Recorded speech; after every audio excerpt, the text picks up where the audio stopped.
Well, I'm delighted to be joined by Roger DePasco, who is the Global Managing Director of Shopper Communications at WPP's Red Fuse agency, which is a team agency for Colgate-Palmolive. Roger, thanks very much indeed for joining us. This, I've got to say, is the best time ever to be involved in retailing, shopper marketing. There isn't an aspect of it that isn't changing. There isn't technology that's not being enabled within the process.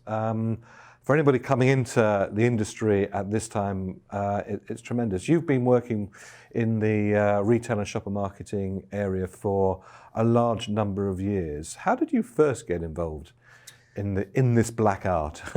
Well, I had started my career in traditional advertising targeted towards consumers, doing very traditional ads, TV commercials, radio commercials, outdoor billboards, and so forth. And I'd done that for a couple of years and was then approached by a senior executive in the agency I was at who said, we're starting a new kind of agency and it's going to focus heavily on retail communications targeted towards shoppers. And sounded like a pretty good idea. I have to admit, at the time I wasn't like ridiculously gung-ho excited about it, but it seemed like something to try. And as it turns out, that was almost 20 years ago.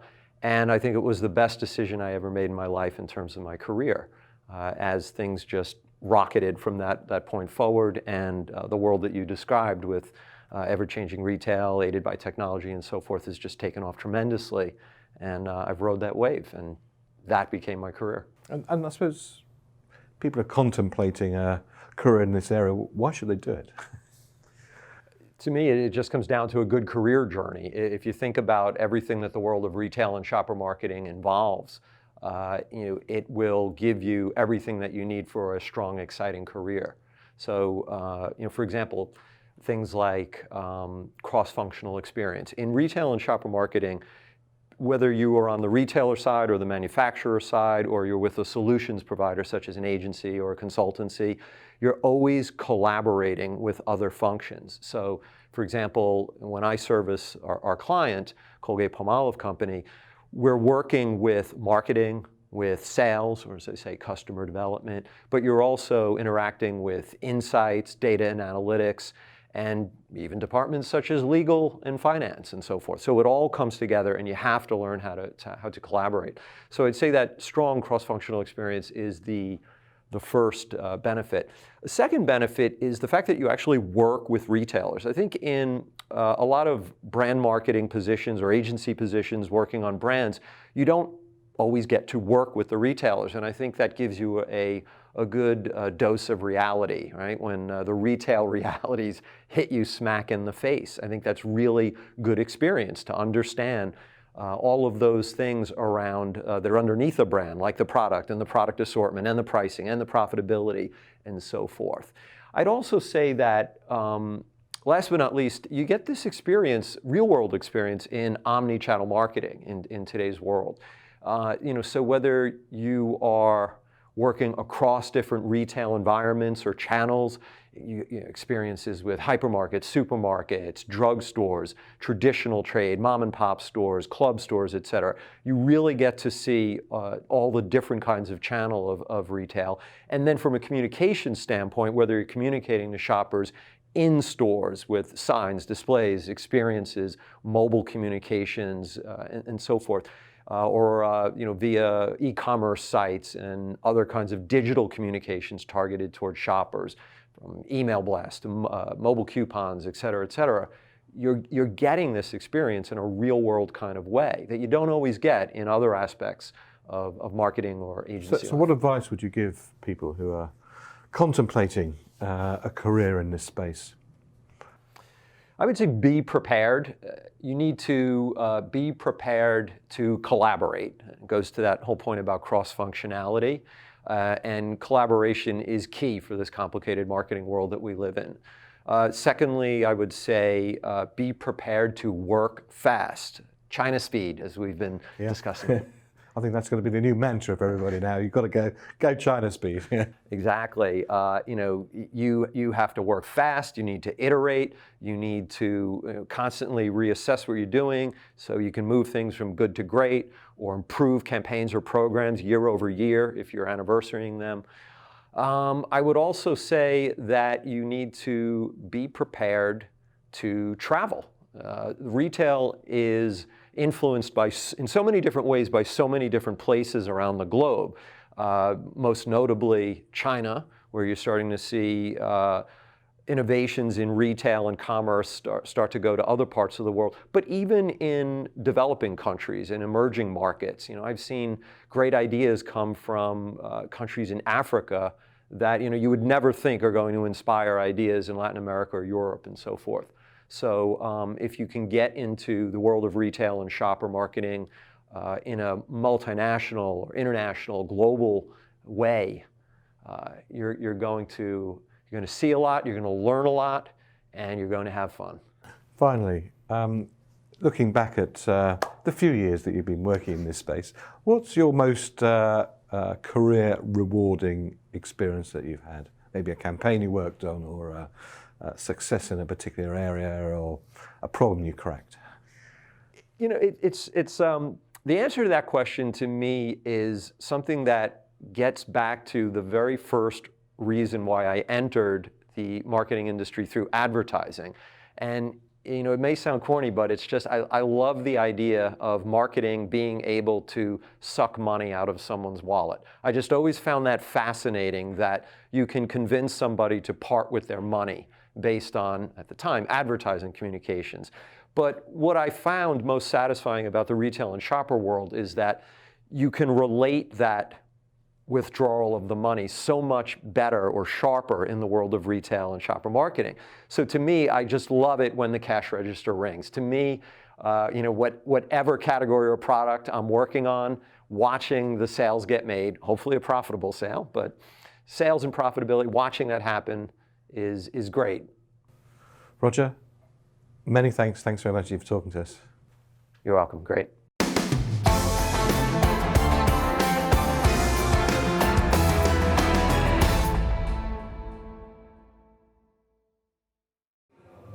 Well, we're now back in the tech area here at Stream Commerce in Miami, and I'm now with Monica Gogman from SJR. Monica. Hi, how are you? Good. What is this? So this is our time machine. We're really excited to show it to you. As creators and consumers, we wanted to be really mindful about the content we create and how we put it out there. So we've created our time machine, which is a physical representation of the internet where the currency is time. So you can choose how much of your time you're going to spend to get different types of contents across platforms. So whether it's 20, 30, or 40 seconds, you'll see what you get, and then you can ask yourself, was it worth my time? Okay, so let's have a play and let's find out. Okay, so what do we need to do? I'm going to go for Facebook, which is B3. All right. B3, enter. So now you have to stare at the ground, and the machine will know if you cheat if you look up. So you can do it. It's amazing how long time it is when you're staring at the floor. And you chose the cheapest option, if you will. Oh, well, I'm a cheapskate like that. Okay, 1, 0. Okay, now let's have a look. Here it goes. Hello, it's getting stuck. Right. It's stuck. Let's try this again. Do another one. Okay. All right. Do one that's closer to the front. News? Sure, let's do news. Okay. Or Instagram, D1. D1.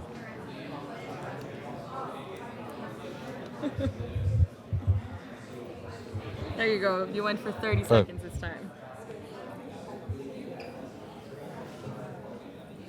So I went for Instagram, which was D1, and it's counting down 14, 13. It's an amazing amount of time when you're staring at the floor and seeing time go literally in front of your eyes. And the whole point is to be more mindful about that time. So we'll see. Okay, now we're at 0. Let's see. Let's see. See what I get here. Let me open the packet, and what have we got inside? Now for the great reveal. Great reveal. Here's my mirror. So what does it say? It says Discover tab features video celebrities wearing workout clothing. Was it worth your time? Honestly, no. But you were more mindful about it. So that's, for some people it is worth their time, but it's more about the idea of reflecting on that. But I think you make a very good strategic point, which is, now consumers' most valuable commodity is absolutely their time, Absolutely. and they're beginning to put a physical and a financial value on it in terms of what's a good time exchange. So what are you saying to your clients about what makes a really good value time exchange between a company, a brand, and their consumers? So that'll obviously vary between their consumers, and we've tried to slip in there a few of our own content. So the orange bags actually are SJR created content, and we think the ones that make the most connection and make it more valuable are the ones that really touch your consumers or your clients on an emotional level. Obviously that'll vary by everyone, but we're asking them to think about what they're putting out there. And it's so easy to just put stuff out there on all of these platforms and not think about it because they go away, they flash before your eyes, but we want to have them think about things that are more permanent or that last longer. Well, I think it's very instructive, this. It's a good way of actually making that point. Monica from SJR, thanks very much indeed. Thank you so much. Come back again for the time machine. Thank you.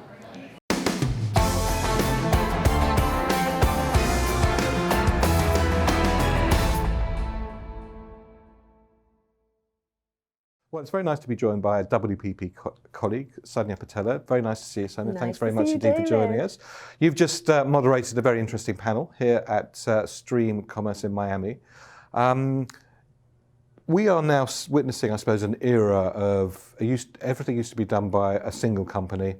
They had lots of resource. Now the model is fast moving to companies partnering with other companies, sometimes competing, sometimes being sort of close in various different teams. That's causing quite a lot of issues in terms of how companies organise and structure themselves.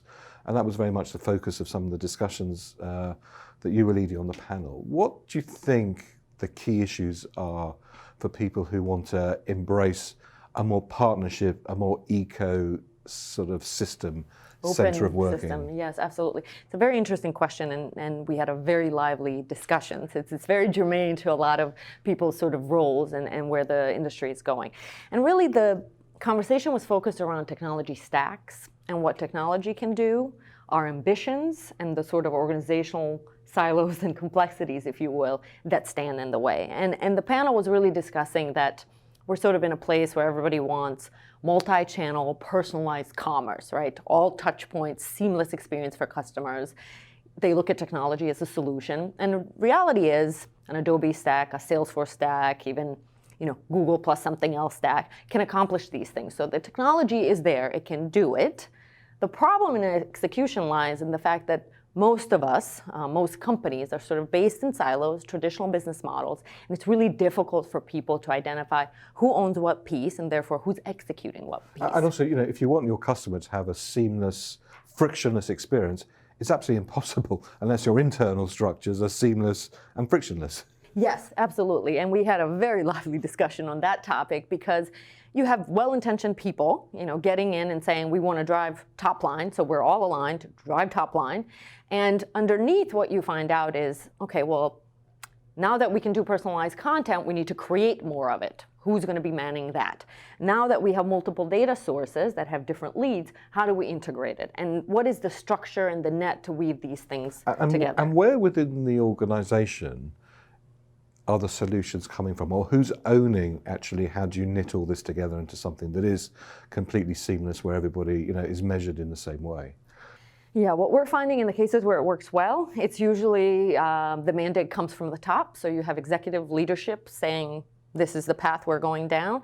And underneath what you see is sales teams, operation teams, so both supply chain, logistics, you see marketing teams, and you see sort of CIO, information technology teams. So it's really sort of an all hands on deck type of exercise, and it's really important to do this work at the beginning. We also heard on the panel many stories of people saying, okay, we're going to sign the contract, call it with Adobe.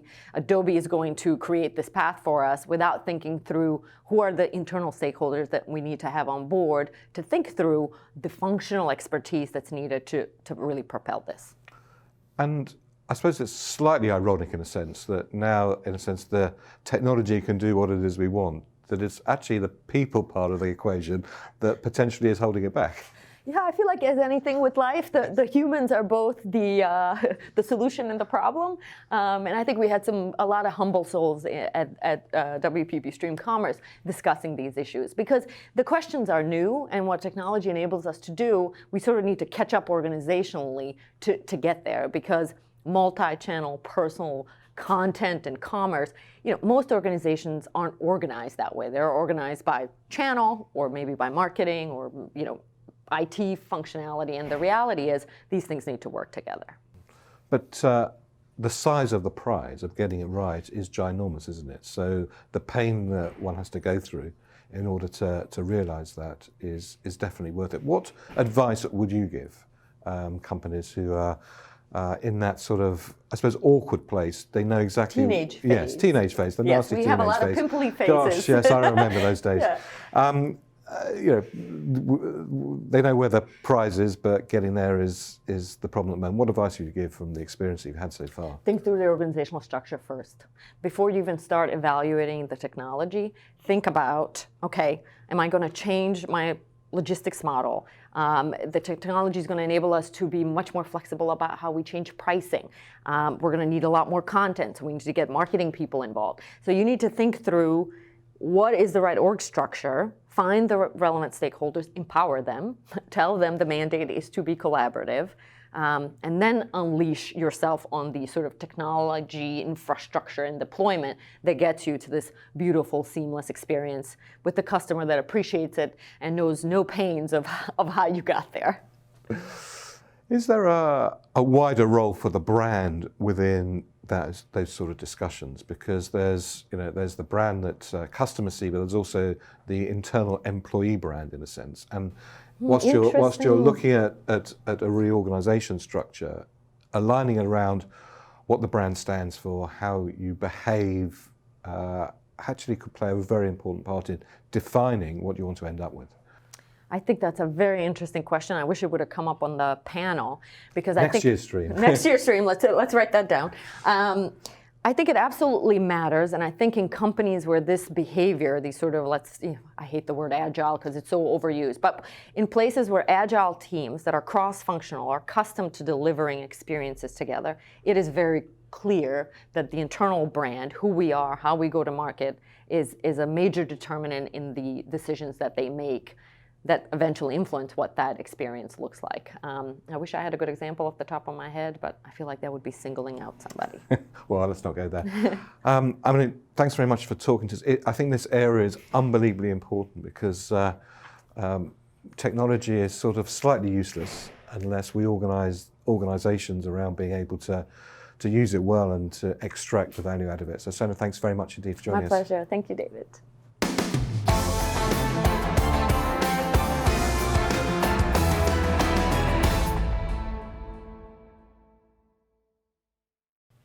Well, we've almost come to the end. Thank you very much indeed for watching this special edition live from Stream Commerce 2019.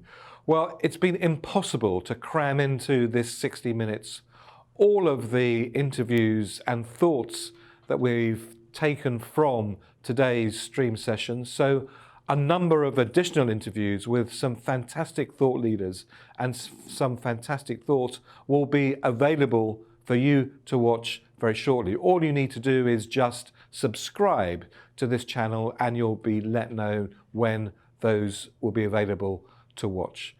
I'd like to say on behalf of Stream Commerce, thank you very much indeed for watching. My name's David Roth from WPP, and we look forward to you being with us in 12 months from now here in Miami for Stream Commerce 2020. Thanks very much indeed for watching.